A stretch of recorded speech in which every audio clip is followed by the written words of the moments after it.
আসুন, যেহেতু আমরা বলি যে আমরা আমাদের সকল ক্ষমতার উৎস জনগণ, যদি সত্যি আমরা এটা বিশ্বাস করে থাকি তাহলে আমাদেরকে সেভাবেই আজকে থেকে চলতে হবে।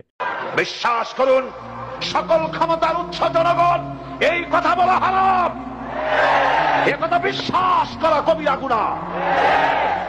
সকল ক্ষমতার উৎস জনগণ, এই কথা আপনাদের বলে ওই সব ধুরন্ধর রাজনীতিবিদরা আপনাদের ভোট নেওয়ার জন্য আপনাদেরকে পাম দিয়া ডানলপ টায়ার বানায়।